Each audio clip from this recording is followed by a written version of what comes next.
اب حضرت امیر معاویہ رضی اللہ تعالیٰ عنہ کے انتقال کا وقت جب قریب آیا تو ایک جو بہت بڑا مسئلہ پیش آیا اور امت میں پہلا کام ہوا وہ یہ تھا کہ حضرت امیر معاویہ نے اپنے بیٹے یزید کو ولی عہد مقرر کیا، جبکہ اب تک اسلام میں کسی بھی خلیفہ راشد نے اپنے بیٹے کو خلافت کا یا ولی عہد کا اعلان نہیں کیا۔ وہ وقت بھی آیا جب حیدر کرار علی مرتضی رضی اللہ تعالیٰ عنہ کا انتقال ہوا، شہادت ہوئی۔ آپ کو ایک خارجی ملعون نے نیزے سے مار کر کے کوفہ کی جامع مسجد میں شہید کر دیا 22 رمضان المبارک۔ تو یہاں آنے کے بعد اب خلافت کا مسئلہ شروع ہوا۔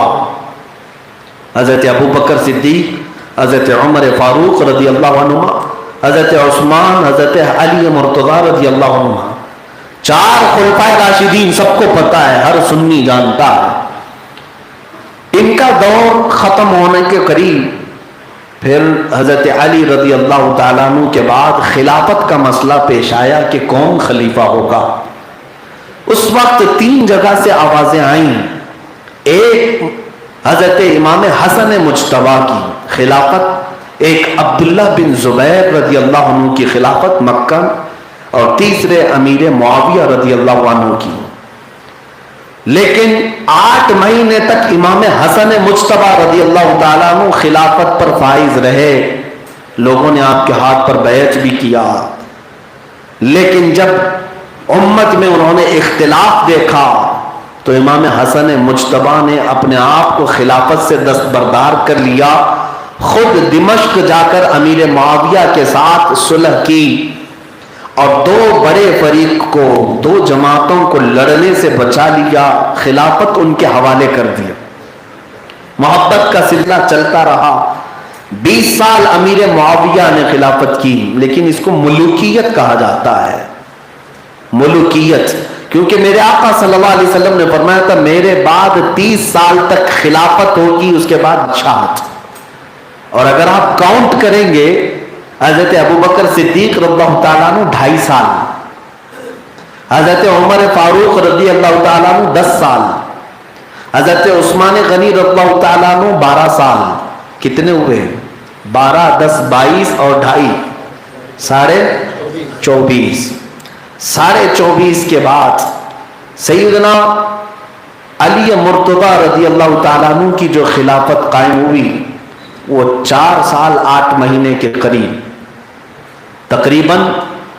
یہ خلافت کے جو کاؤنٹنگ کریں گے آپ حضرت ابو بکر سے لے کر حضرت علی کی وفات تک تو 29 سال 4 مہینے ہوں گے۔ کتنے؟ 29 سال 4 مہینے۔ پھر امام حسن مجتبیٰ کی خلافت 8 مہینے چلی، 8 مہینے کے بعد آپ خلافت سے دستبردار ہو گئے۔ تو اب 8 مہینے کے بعد پورے ٹوٹل خلافت کے کتنے سال ہوئے؟ 30 سال ہو گئے۔ میرے آقا کا فرمان برحق ہے، اسی لیے اہل سنت و جماعت جہاں خلفائے راشدین 4 خلفائے راشدین کی خلافت مانتے ہیں، اسی طرح امام حسن مجتبیٰ کو بھی خلیفہ راشد 5واں کہا جاتا ہے، وہ بھی خلافت کے ان دنوں میں ہی آتے ہیں۔ پھر ان کے بعد امیر معاویہ رضی اللہ تعالیٰ عنہ کی خلافت چلی 20 سال تک، اور ان دنوں میں معاملات ٹھیک ٹھاک رہے، کوئی معاملات نہیں تھے۔ جو جنگیں ہوئی تھی وہ حضرت علی کرم اللہ وجہہ الکریم کے زمانے میں ہوئی، لیکن صلح صفائی کے بعد سب ختم ہوئی۔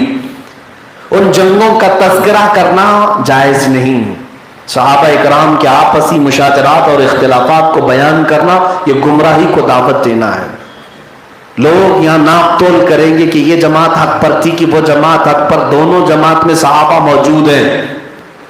اس لیے اب حضرت امیر معاویہ رضی اللہ تعالیٰ عنہ کے انتقال کا وقت جب قریب آیا تو ایک جو بہت بڑا مسئلہ پیش آیا اور امت میں پہلا کام ہوا وہ یہ تھا کہ حضرت امیر معاویہ نے اپنے بیٹے یزید کو ولی عہد مقرر کیا، جبکہ اب تک اسلام میں کسی بھی خلیفہ راشد نے اپنے بیٹے کو خلافت کا یا ولی عہد کا اعلان نہیں کیا۔ حضرت ابو بکر کے بیٹے بھی صحابی ہیں، حضرت عمر کے بیٹے بھی صحابی ہیں، حضرت علی کے بیٹے بھی صحابی بلکہ نواسے رسول ہیں رضوان اللہ علیہم اجمعین۔ لیکن امیر معاویہ رضی اللہ تعالیٰ عنہ کے ساتھ یہ جو معاملہ پیش آیا، اس میں ان کو بلیم کرنا، ان کو تانا دینا بھی غلط ہے، اس لیے کہ کوفہ کے لوگ، بصرہ کے لوگ، دمشق کے لوگ وفد در وفد، جوق در جوق آئے، امیر معاویہ سے یہ کہنے لگے کہ پہلے جیسے فتنے ہوئے ویسے پھر سے ہو سکتے ہیں، آپ ان کا اعلان کر دیجئے۔ بہرحال حضرت امیر معاویہ نے خلافت کے متعلق یہ جو بھی کیا، اس کے بعد آپ کا انتقال ہوا۔ صحابی رسول ہیں، کاتب قرآن ہیں، ہم ان کے متعلق بھی ہرزہ سرائی نہیں کرتے اور نہ ہی بدگمانی کرتے ہیں، کیونکہ اہل سنت و جماعت کا عقیدہ ہے کہ سارے صحابہ جن کے بارے میں قرآن نے کہا وہ کُلًّا وعد اللہ الحسنى رضی اللہ عنہم ورضوا عنہ، قرآن کی آیتیں ہیں، اللہ ان سب سے راضی ہو گیا اور ان سب سے اللہ نے اجر کا وعدہ کیا ہے، تو کسی بھی صحابی کو تہمت لگانا جائز نہیں۔ بہرحال اب یزید کا جو معاملہ ہے اس پر تو ہم مکمل مذمت کرتے ہیں، ہم میں سے کوئی ایسا نہیں ہے جو یزید کو چھپانے یا بچانے کی کوشش کرتا ہو، کوئی نہیں ہے، اس لیے کہ اس کی برائیاں عام تھیں۔ یزید نالائق تھا، فاسق تھا، فاجر تھا، شراب بھی پیتا تھا، حتیٰ کہ اس کے متعلق ابن اسیر نے لکھا ہے کہ وہ بندروں کے کھیل میں بڑا لطف اٹھایا کرتا تھا، جب کبھی کوئی بندر اس کا پالا ہوا مرتا تو دن بھر روتا تھا، بندروں کے اوپر، سروں کے اوپر سونے کی ٹوپی پہناتا تھا، اور پھر مرغے لڑانا اور سینگ والے بکرے لڑانا، پورا مکمل ٹپوری، ایک نمبر کا بدماش، آوارہ۔ اور یہ اس کی خطائیں، اس کی غلطیاں ہیں، لیکن باپ کو بلیم نہیں کریں گے۔ نوح علیہ یزید حضرت امیر معاویہ کے بعد جبرن تخت پر بیٹھ گیا اور اعلان کیا اور لوگوں سے بیعت لینا شروع کیا۔ اس وقت بھی صحابہ موجود تھے، اس وقت صحابہ موجود تھے، یہ سن 60 ہجری کا واقعہ ہے، صحابہ بہت سے تھے، اور وہ بھی اجلہ صحابہ کے بیٹے، حضرت عمر فاروق کے بیٹے حضرت عبداللہ بھی تھے، حضرت ابو بکر صدیق کے بیٹے حضرت عبد الرحمن بھی موجود ہیں، حضرت زبیر بن عوام کے بیٹے عبداللہ بن زبیر بھی موجود ہیں، اور پھر حیدر کرار کے بیٹے امام حسین بھی موجود ہیں۔ بڑے یہ صحابہ کے بڑے بڑے صحابہ کے بیٹے موجود تھے، ان میں سے سبوں نے انکار کیا، یزید جیسا شخص یہ خلیفہ ہونے کے قابل ہے نہیں۔ یہاں سے پھر مسئلہ گرم ہو گیا۔ اب آپ جانتے ہیں جب کبھی کوئی طاقت کے بل بوتے حکومت آتی ہے اور پھر تخت پر زبردستی بیٹھ جاتی ہے، تو اب اس کا پہلا کام کیا ہوتا ہے؟ پہلا کام کیا ہوتا ہے؟ یزید نے عبداللہ ابن عمر جو مکہ میں تھے 1,00,000 درہم بھیجا تحفے میں۔ حضرت عبداللہ ابن عمر کے پاس جب وہ نذرانہ ملا تو آپ نے پوچھا کہ کس بات کا ہے؟ کہا امیر معاویہ کا انتقال ہوا، یزید خلافت کا حقدار ہو گیا ہے اور آپ بھی مان لیں۔ تو حضرت عبداللہ بن عمر نے ایک جملہ کہہ کر کے پیسے لوٹایا تھا کہ عبداللہ ابن عمر کا دین اتنا سستا تو نہیں ہے کہ 1,00,000 درہم میں خرید لو، لے جاؤ واپس۔ یہاں سے پتا چلتا ہے کہ یہ یزید کے آتے ہی جو یہ معاملات شروع ہوئے سیم وہی جو آج بی جے پی کرتی ہے، ہاں بالکل، ہارس ٹریڈنگ جس کو کہا جاتا ہے، یعنی گھوڑے خریدنا، ارے یہاں تو اٹھا کر کے لے جاؤ کسی ریزورٹ میں بند کرو، پھر ان کی بولی لگتی ہے۔ سیم اس زمانے میں بھی کوشش کی گئی تھی، پیسے بھیج دو، مدینے میں بھی بھیجو، مکہ میں بھی بھیجو، سب، لیکن اس وقت جو لوگ موجود تھے وہ ایسے ہلکے پھلکے کانگریس والے بھی نہیں تھے کہ منافق طبیعت کے ہوں کہ پیسہ دکھے تو چلے جائے۔ میرے عزیزوں، میں صحابہ کی بات نہیں کر رہا ہوں، عام لوگوں کی بات کر رہا ہوں۔ عام لوگ بھی نہیں بکے، صحابہ تو صحابہ ہیں، سبوں نے انکار کیا۔ اب یہاں سے معاملہ جو گرم ہوا، یزید کے مشیروں نے کہا کہ اگر تیری خلافت کو خطرہ ہے تو 3 لوگوں سے، ایک عمر فاروق کے بیٹے عبداللہ بن عمر سے، دوسرے زبیر بن عوام کے بیٹے عبداللہ بن زبیر سے، اور تیسرے علی مرتضیٰ کے بیٹے حسین سے۔ یہ 3 سے تیری حکومت کو خطرہ ہے، ان کو منا لے یا کسی طرح ان کو اپنے خلافت میں لے لے تو ہی چل سکتا۔ ایک بار پیسے دے کر کے بھیجا، دوسری بار عہدہ دینے کی بات کی گئی، آپ کو فلاں وزارت دے دی جائے گی، منسٹری دی جائے گی، آ جائیے آپ پارٹی میں۔ لیکن یہ وہ صحابہ تھے نہ مال کے تھے نہ عہدے کے تھے، ان کا تو معاملہ وہ ہے کہ جب نگاہوں نے میرے مصطفیٰ کا جمال دیکھا تھا، اور یہ خود پہلے سے بازار مصطفیٰ میں بکے ہوئے تھے، کون ان کی قیمت لگا سکتا؟ ہاں، ان کا ہی تو نعرہ تھا جس کو شاعر نے کہا تھا، جب تک بکے نہ تھے تو کوئی پوچھتا نہ تھا، یا رسول اللہ تم نے خرید کر ہمیں انمول کر دیا، اور ہم کہتے ہیں بے دام ہی بک جائیے بازار نبی میں، اس شان کے سودے میں خسارے نہیں ہوتے۔ ایک بار حضور کی بازار میں بک جاؤ، پھر قیمتیں نہیں لگائی جائیں گی، تمہاری خریدا نہیں جا سکے گا، قیمتیں بہت لگائی جائیں گی لیکن خریدا نہیں جا سکے گا۔ اب معاملہ یہ تھا کہ حسین علی مقام رضی اللہ تعالیٰ عنہ مدینہ طیبہ میں تھے، اپنے اہل کے ساتھ، اپنے اہل و عیال کے ساتھ، اولاد کے ساتھ۔ اس وقت جو مدینہ طیبہ کا گورنر تھا ولید بن عقبہ، اس کے پاس یزید نے خط بھیجا، اور خط بھیج کر کے کہا کہ جو یہاں مدینے میں بڑے بڑے سرکردہ ہیں ان کو بلا لینا، اور جب تک بیعت نہ کریں اپنے گھر سے یا اپنی دارالعمارت سے بھیجنا نہیں، اور سب سے پہلے حسین ابن علی سے بیعت لو۔ تو ولید جو گورنر تھا مدینے کا، نیا نیا گورنر یزید کی طرف سے بنا ہوا، اس نے امام حسین کو رات میں طلب کیا، مغرب کے بعد یا جو وقت رہا، اس نے سنایا ایسا ایسا معاملہ ہے، آپ بیعت کر لیجئے بہتر ہوگا۔ امام حسین نے ایک تاریخی جملہ کہا تھا، یہ نہیں کہا کہ میں حسین یزید کی بیعت کر لوں، ایسا نہیں ہو سکتا، بلکہ کیا فرمایا، توجہ سے سنو، فرمایا مجھ جیسا اس جیسے کی بیعت کبھی نہیں کر سکتا۔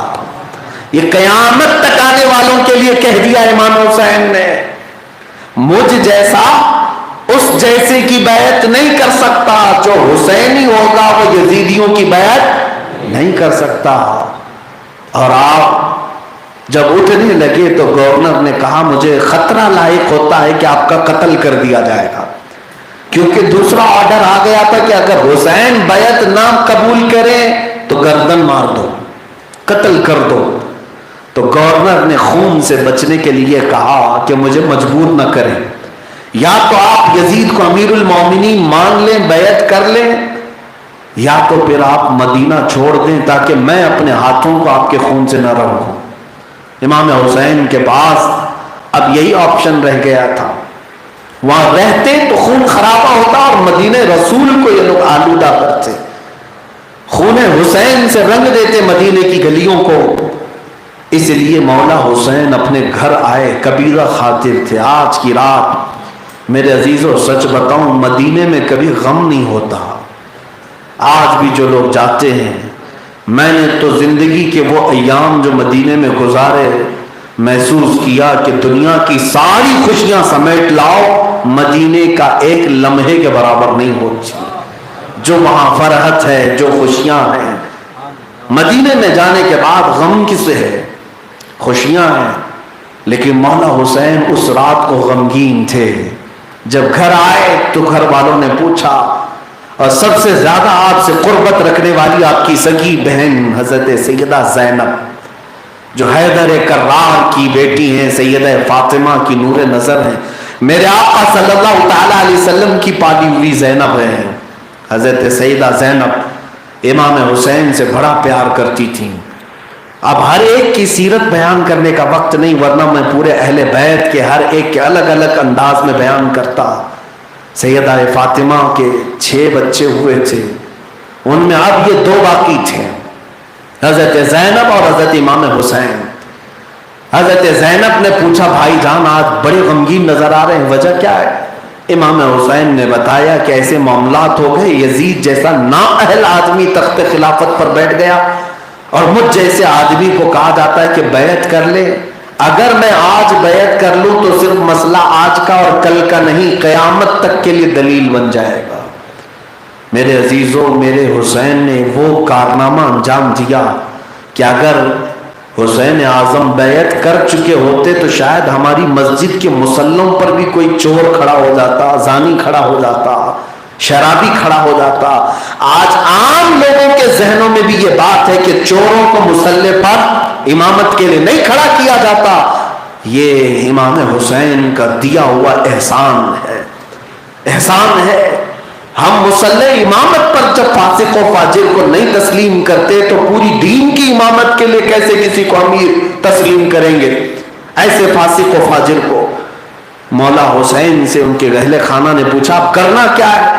کہا بس ایک ہی راستہ رہ گیا ہے کہ میں یہاں سے نکلوں مدینہ طیبہ سے اور مکہ مکرمہ جا کر کے میں ابھی فی الحال عمرہ کروں گا اور حج تک وہاں پر رکتا ہوں، وہاں کے حالات سازگار ہوں گے، مکہ حرم ہے، جنگ و جدال قتل و قتال مکہ کے اندر حرام ہے، میں وہاں جا کر کے اپنی زندگی بسر کرتا ہوں۔ تو پھر جب مولا حسین نکلنے لگے اسی رات کو، جس رات پیغام آیا، مختصر سا سامان اہل بیت کا تھا، وہ اپنا سامان رکھتے سفر باندھ لیا، اور جیسی ہی خاندان میں بات پھیلی تو امام حسین کے ساتھ اہل خانہ شریک ہو گئے۔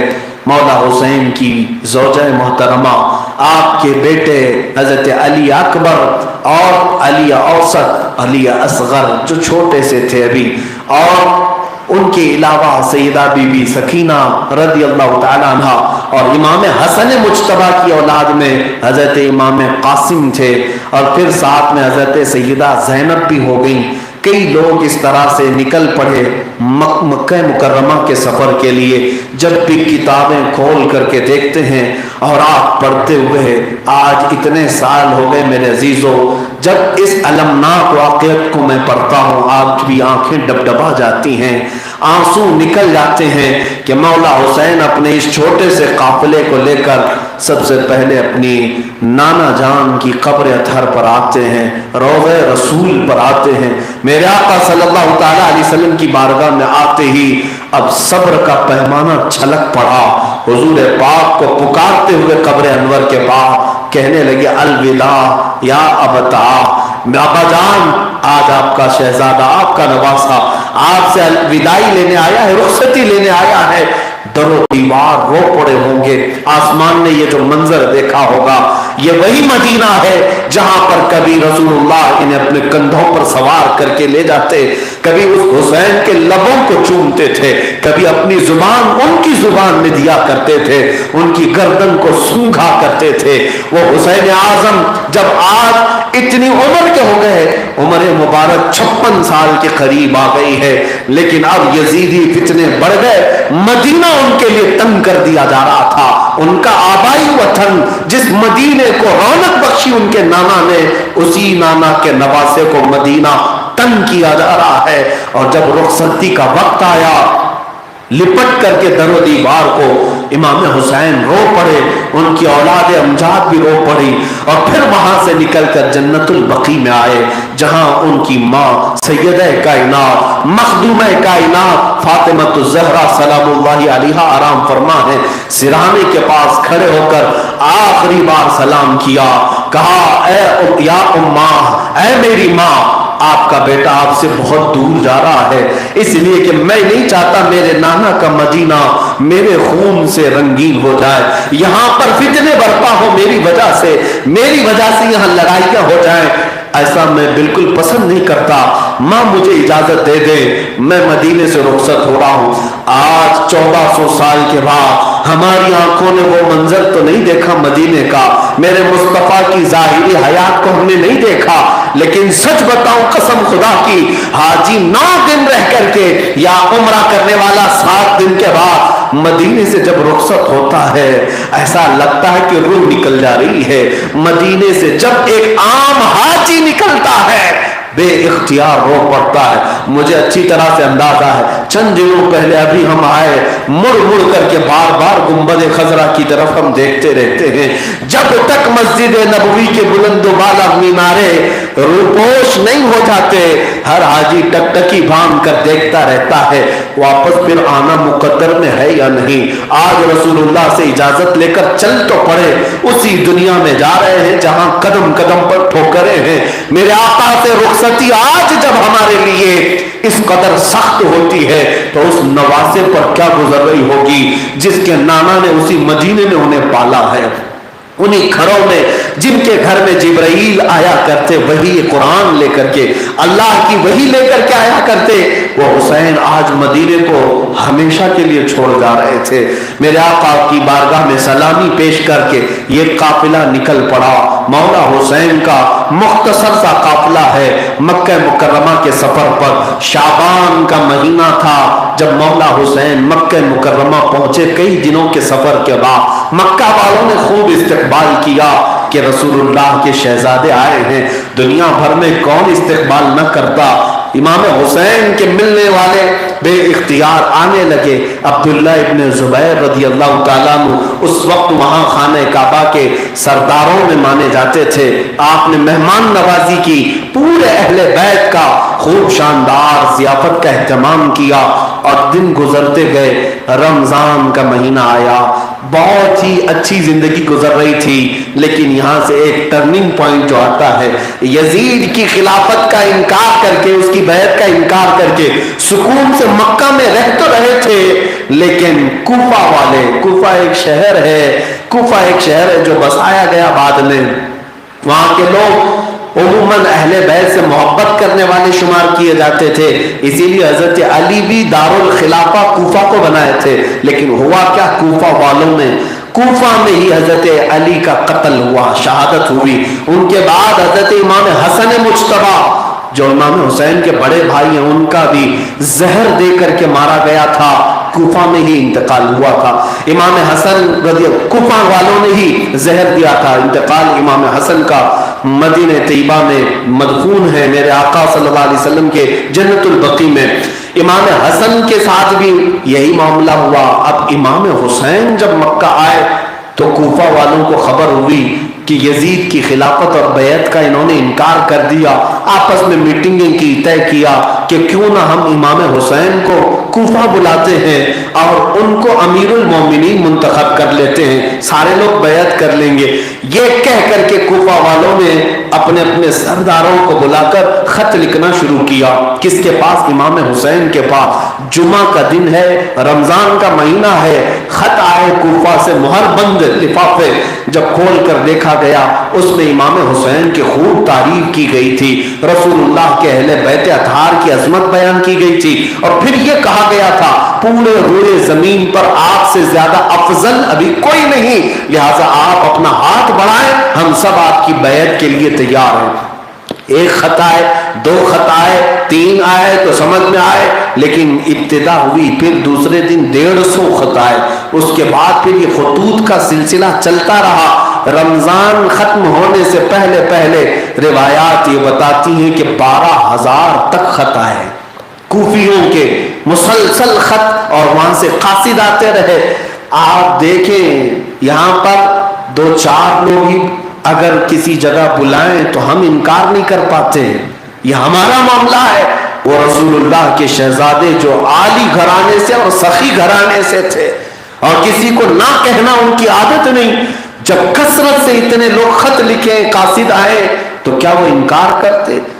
اس کے بعد امام حسین نے رمضان کے بعد یہ طے کر لیا کہ مجھے کوفہ جانا ہے, اس لیے کہ اب آخری ایک خط یہ آیا کہ حسین ابن علی اگر آپ نہیں آئیں گے تو قیامت کے دن اللہ اگر ہم سے سوال کر لے کہ تم نے یزید جیسے فاسق و فاجر کی بیعت کیوں کی, تو ہم جواب میں یہی کہیں گے اے اللہ, ہم نے تو نواز رسول کو بلایا تھا, وہ نہ آئے اس لیے ہم نے یزید کی بیعت کی. یہ بات اتنی سخت تھی کہ اس کے بعد انکار کرنے کی گنجائش نہ رہی. مولا حسین نے کہا کہ پھر یہ اتمام حجت ہے، اگر میں نہ گیا تو میرے اوپر قیامت کے دن مقدمہ ہو سکتا ہے. پھر صحابہ کی مشاورت ہوئی، میٹنگ ہوئی، صحابہ نے سب نے رائے مشورہ کیا. پھر مولا حسین سے سارے صحابہ نے آ کر کہا کوفہ والوں کی فطرت ہمیں معلوم ہے، وہ آپ کو اذیت دیں گے، آپ کے ساتھ نہیں کھڑے ہوں گے. یہاں تک کہ لوگوں کی بات یہ تھی، مشہور تھا، وہ کہتے بھی تھے زبانیں آپ کی پاس ہیں، کوفہ والوں کی زبانیں آپ کی طرف ہیں لیکن تیر و تلوار یزید کی طرف ہیں. یعنی یزید جس طرح چاہے گا ویسے تیر و تلوار چلیں گے، وہ زبان سے صرف آپ کو کہتے ہیں. یہ مسل مشہور ہو گئی میرے عزیزوں. کوفہ والوں کی عادت اسی طرح مشہور ہو گئی. آج تک کسی دھوکے باز کو لوگ گالی دینا ہو تو کوفی بھی کہہ دیتے ہیں. کوفہ والوں کی خصلت آ گئی، عادت آ گئی. بہرحال امام حسین اعظم رضی اللہ تعالیٰ عنہ نے طے کر لیا کہ مجھے جانا ہے. جب صحابہ کے اصرار کے بعد بھی آپ جانے کا ارادہ ملتوی نہیں کر رہے تھے تو لوگوں نے ایک مشورہ آپ کے پاس پیش کیا کہ اے حسین ابن علی، اگر آپ جانے پر اتنے بزید ہیں، جانا ہی چاہتے ہیں، تو ہماری طرف سے ایک مشورہ یہ ہے کہ پہلے اپنے کسی معتمد آدمی کو کوفہ بھیجیں، وہ دیکھ کر کے حالات اگر صحیح معنوں میں بتا دے تب آپ جائیں. تب یہ مشورہ آپ نے پسند فرمایا اور اپنے خاندان میں سے معتمد جس کو چنا وہ امام مسلم بن عقیل تھے. یہ کون ہے؟ یہ امام حسین کے چچیرے بھائی ہیں. حضرت عقیل حضرت علی کرم اللہ وجہہ الکریم کے بھائی ہیں اور ان کے بیٹے امام مسلم ہیں، اور ان کو ہم شبیہ رسول بھی کہا جاتا تھا. رسول اللہ کی شباہت رکھتے تھے اور امام حسین ان سے بڑی محبت رکھتے. چچیرے بھائی تھے، سفر میں ساتھ تھے. امام حسین نے ان کا انتخاب کیا اور فرمایا کہ مسلم تم میری طرف سے کوفہ جاؤ، پورے حالات دیکھ لو، بلکہ میری طرف سے وکیل بن کر کے بیعت لے لو سارے لوگوں سے. اگر سارے بیعت کر لے جاتے ہیں تو پھر مجھے خط لکھ دینا، میں مکہ سے اپنے قافلے کے ہمراہ وہاں پر آؤں گا، پھر اعلان کیا جائے گا. امام حسین کا یہ منصوبہ تھا. اور اس کے بعد امام مسلم بن عقیل کو بھیجا گیا.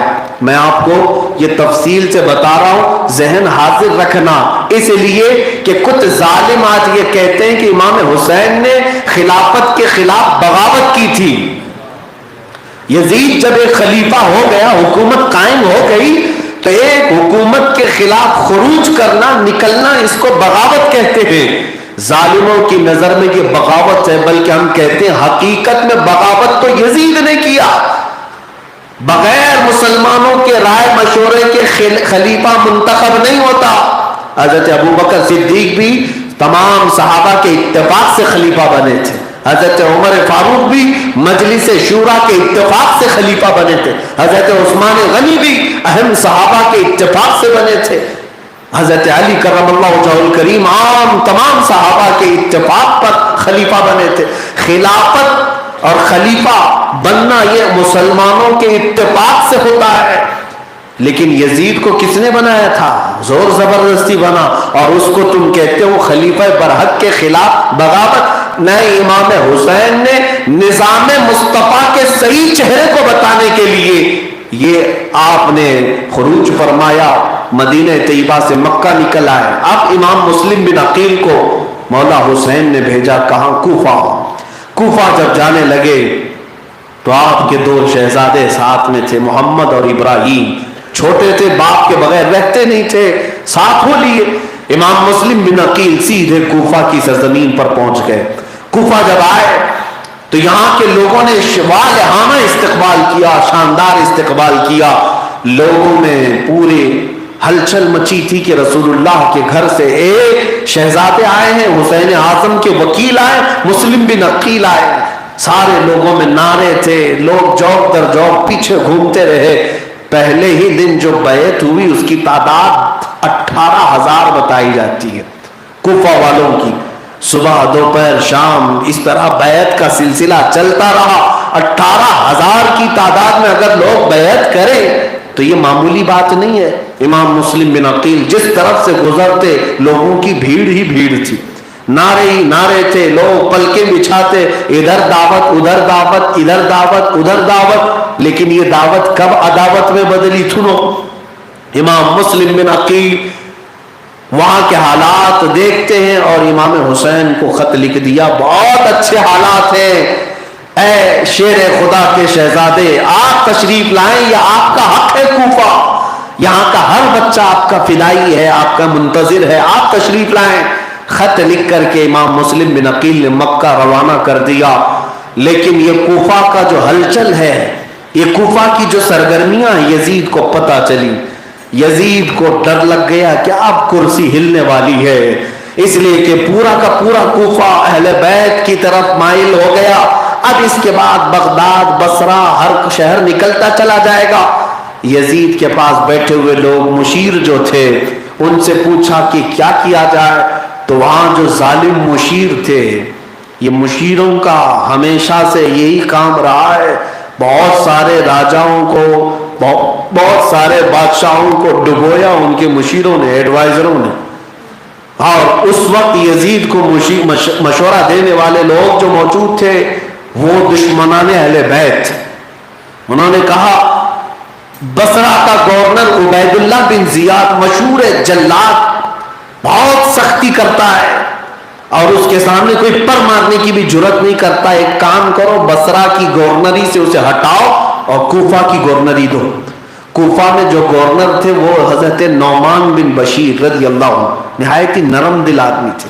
جب امام مسلم بن عقیل آئے انہوں نے خود بھی استقبال کیا، بہت شاندار استقبال کیا۔ جب یزید کو پتا چلا تو نعمان بن بشیر کو اس نے معزول کر دیا، ہٹا دیا، اور عبید اللہ بن زیاد، دیکھیں ایک بات ابھی میں نے تقریر کی شروع میں کہا تھا، آج بھی راوی کہتے ہیں عبید اللہ بن زیاد کے بارے میں مشہور تھا کہ وہ زنا سے پیدا ہوا۔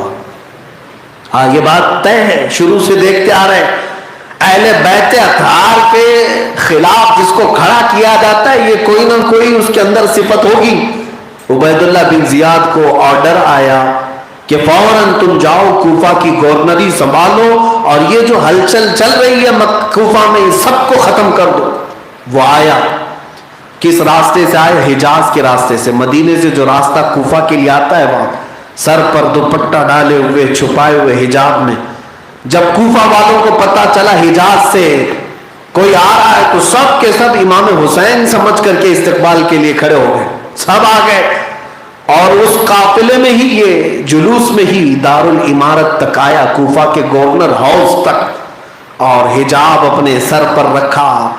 پھر جیسے ہی گورنر ہاؤس میں اندر چلا گیا، لوگ دیدار کے مشتاق تھے، امام حسین آ گئے، لیکن چھت پر چڑھ کر کے اس نے اپنا چہرہ کھولا اور سارے کوفہ والوں سے مخاطب ہو کر کے کہنے لگا کہ اے کوفہ والوں، مجھے پہچانتے ہو؟ میں عبید اللہ بن زیاد ہوں، میں گورنر بصرہ تھا، اب مجھے یزید کی طرف سے کوفہ کی گورنری دی گئی ہے، آج سے تم سب پر میری اطاعت فرض ہے، سن لو، اور جو کوئی میری اطاعت سے انکار کرے گا یا یزید کی خلافت کا انکار کرے گا اس کا خون میرے لیے حلال ہے، مجھے گردن مارنے کی اجازت ہے۔ کوفہ والے سہم گئے، ڈر گئے کہ اچانک عبید اللہ بن زیاد کہاں سے آیا، لیکن ابھی اتنا ڈرے نہیں تھے، آیا ہے دیکھا جائے گا ہوگا کیا۔ میرے عزیزو، کربلا کی داستانوں میں ہماری زندگیاں چھپی ہوئی ہیں۔ گورنر جب بیٹھا دوسرے دن، پھر اس نے حالات معلوم کیے، امام مسلم بن عقیل کی محبت بہت عروج پر تھی، لوگ جوق در جوق آج بھی ان کے چاہنے والے تھے، لیکن اب اس نے جو کام کیا وہ کیا کیا، اس نے لوگوں کو بلایا، سرداروں کو بلایا اور انہیں نذرانے بھی دیے، پیسے بھی دیے، کچھ کو اپنی طرف مائل کیا، کچھ کو موت کا خوف دلایا۔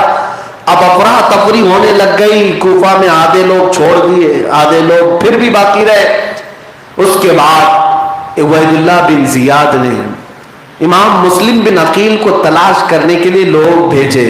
امام مسلم بن عقیل ایک بزرگ صحابی کے گھر آرام فرماتے، ہانی بن عروہ، جن کی عمر 90 سال کی تھی۔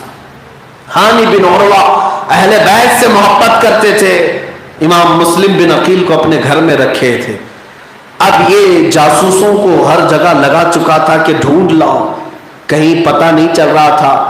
ایک جاسوس معقل جس کا نام تھا وہ ہانی بن عروہ کے گھر آیا، کہا میں اہل بیت کا محب ہوں، کچھ نذرانہ ہے میرے پاس، میں دینا چاہتا ہوں، آپ کے گھر میں کوئی ہے؟ تو ہانی بن عروہ نے اہل بیت کی محبت میں اس کو اندر بلا لیا۔ امام مسلم بن عقیل کو دیکھ کر وہ بڑی تعریفیں کیا، کہا کہ آپ کے قدموں میں ہماری جان ہے، فلاں ہے فلاں ہے، نذرانہ دیا اور چلا گیا۔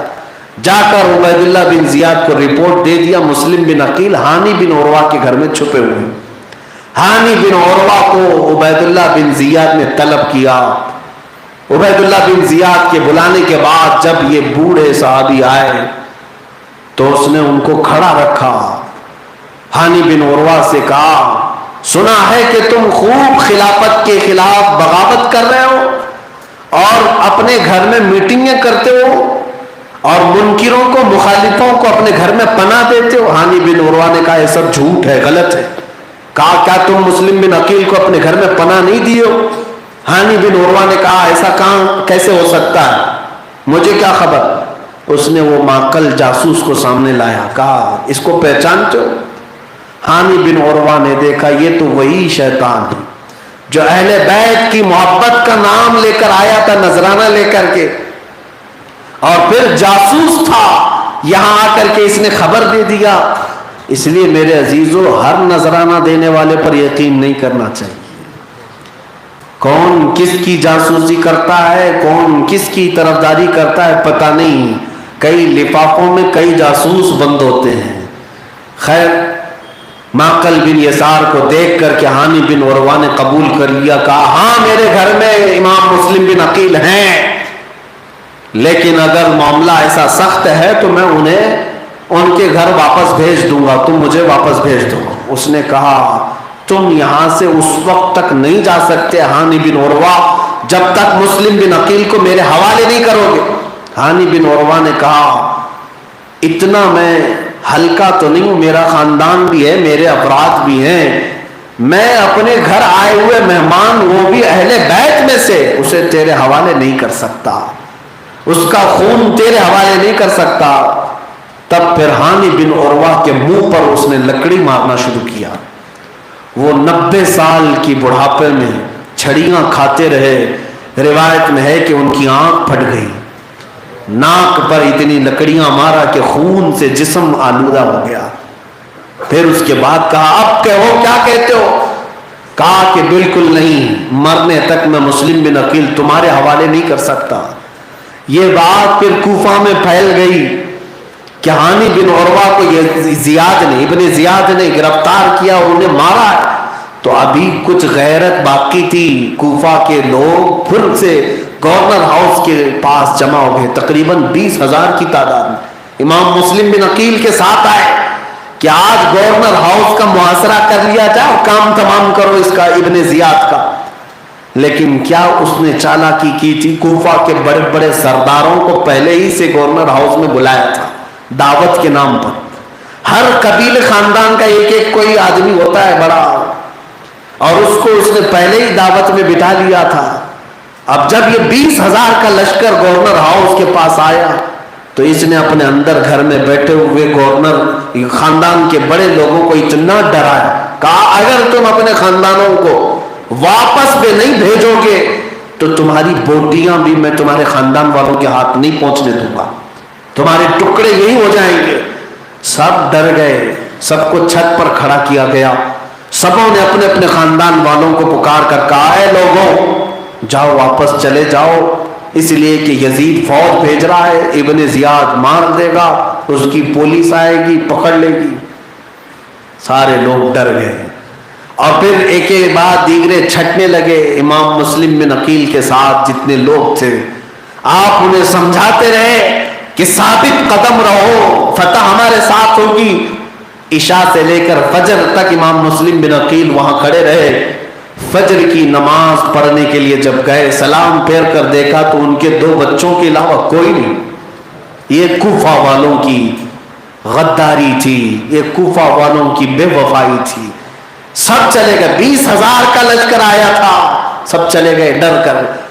بزدلوں کے لیے یہ دنیا ہمیشہ تنگ رہی ہے اور تنگ ہوتی رہے گی.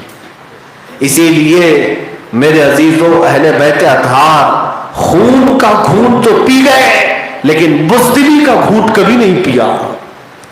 اسی لیے یہ مقولہ کتنا مشہور ہے، سر داد نہ داد دست در دست یزید. سر دے دیا لیکن ہاتھ یزید کے ہاتھ میں نہیں دیا. یہی ہے ایمان کا حصہ. ہانی بن عروہ کو اتنا مارا گیا تھا کہ ان کے خاندان والے دوسرے دن پھر حملہ کیے گورنر ہاؤس کے پاس. بہت بڑا خاندان تھا، سب تلواریں لے کر کے آئے تھے. تو عبید اللہ بن زیاد نے کیا کیا، جو قاضی صاحب تھے، قاضی صاحب کو بلایا اور کہا میں تمہیں ہانی بن عروہ کو دکھاتا ہوں، دیکھو اور ان کے خاندان والوں سے کہو ہم نے مارا نہیں، ابھی زندہ ہیں. قاضی صاحب نے دیکھا اور ان کے پیچھے بھی تلوار تھی. چھت پر چڑھ کر کے انہوں نے خاندان والوں سے کہا میں گواہی دیتا ہوں ہانی بن عروہ انتقال نہیں کیے، زندہ ہیں، وہ موجود ہیں. خاندان والوں نے جب قاضی شرع سے یہ بات سنی تو سب منتشر ہو گئے، چلے گئے. میرے عزیزوں، اب حالات ایسے سخت ہونے کے بعد کوفہ والوں نے دوسرے دن اپنے گھر کے دروازے بند کرنا شروع کر دیا. امام مسلم بن عقیل، یہ غریب کوفہ ان کو کہا جاتا ہے، غریب کوفہ. یہ کوفہ کی سرزمین پر اجنبی بن گئے. دوسرے دن جہاں سے گزرتے لوگ جلدی دروازے بند کر لیتے کہ کہیں یہ مہمان بن گئے تو وبال ہمارے سر پر نہ آ جائے، ہمارے اوپر تلواریں نہ چلیں. امام مسلم بن عقیل اپنے 2 شہزادوں کے ساتھ بھوکے پیاسے پورا دن گزارتے رہے، یہاں تک کہ ایک گوشت والے نے کچا گوشت آپ کو دیا تھا، اس کے علاوہ کوئی چیز آپ کو نہیں ملی. عزیزان گرامی، امام مسلم بن عقیل تھکے ہارے شام کے وقت ایک خاتون بوڑھی عورت تھی، اس کی عمر 80 سال کے قریب ہے، وہ اپنے گھر کے باہر بیٹھی تھی. اس نے دیکھا امام مسلم بن عقیل کو، فوراً کھڑی ہو گئی اور اپنے گھر میں دعوت دیا، کہا آپ میرے گھر کے مہمان بن جائیں. امام مسلم بن عقیل نے کہا میں اگر مہمان بن جاؤں گا تو تیرے گھر پر آفت آ جائے گی، اس کی طرف سے ابن زیاد کی طرف سے سختیاں ہوں گی. اس خاتون نے کہا اللہ تبارک و تعالیٰ کا میں اس بات پر شکر ادا کروں گی کہ فاطمہ زہرا کے خاندان والے کی ضیافت کرتے کرتے اگر میری روح نکل جائے تو شہادت سے کم تو نہیں ہوگی. آپ تشریف لائیں میرے گھر پر. حضرت امام مسلم بن عقیل، توعا نام اس کا تاریخ میں لکھا ہے، اس بوڑھی خاتون کے گھر مہمان بن گئے. مہمان نوازی ہوتی رہی، لیکن میرے عزیزوں ابن زیاد نے دوسرے دن امام مسلم بن عقیل کی تلاش میں پورے کوفہ میں لوگوں کو دوڑا دیا. پھر لوگوں کو پتا چلا کہ یہاں پر توعا نامی خاتون کے گھر امام مسلم بن عقیل ہے. اس خاتون کا بیٹا وہ باغی تھا، اہل بیت کا دشمن تھا، اسے اپنی ماں کی یہ حرکت پسند نہ آئی. اس نے ابن زیاد کے پاس جا کر 10-12 لوگوں کا لشکر طلب کیا، کہا میرے ساتھ 10-12 سپاہی بھیجو، میں مسلم بن عقیل کو اپنے گھر سے گرفتار کر کے تمہارے پاس لاؤں گا، اس لیے کہ وہ میرے ہی گھر میں ہے. یہ نامرد بچہ 12 لوگوں کو لے کر کے آیا ہے شیر خدا کے گھر کے ایک فرد کو گرفتار کرنے کے لیے. عزیزان گرامی، جب یہ محمد بن اشعث نامی شخص 12 لوگوں کا قافلہ لے کر توعا نامی خاتون کے گھر آیا، دوپہر کا وقت تھا، سخت دھوپ تھی، وہ اندر آنے کی کوشش کرتے رہے. امام مسلم بن عقیل اس وقت تک مقابلہ کسی سے نہیں کر رہے تھے، کسی سے نہیں کیا. انہیں افسوس صرف اس بات کا تھا کہ میں نے امام حسین کو خط لکھ دیا ہے کہ کوفہ کے حالات اچھے ہیں، کہیں وہ آنے والے ہوں گے اور اگر آ گئے تو ان کے خون کا سارا حصہ میرے سر پر آ جائے گا، ان کے ساتھ ہونے والے برے انجام کا سارا ثمرہ میرے سر پر آ جائے گا. ان کو یہ بات کا خوف ستا رہا تھا. امام مسلم بن عقیل نے اب پہلی مرتبہ تلوار اٹھائی اور کہا اگر تم مجھے گرفتار کرنا چاہو تو بغیر مقابلہ کیے تو نہیں گرفتار کر سکو گے. یہ شیوا ہے اہل بیت کا.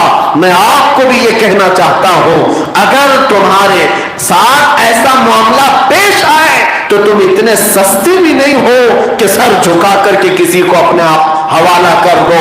نہیں میرے عزیزو، محمد عربی کے غلام ہو، گرفتار بھی ہوں گے تو کوہرام مچا کے گرفتار ہو.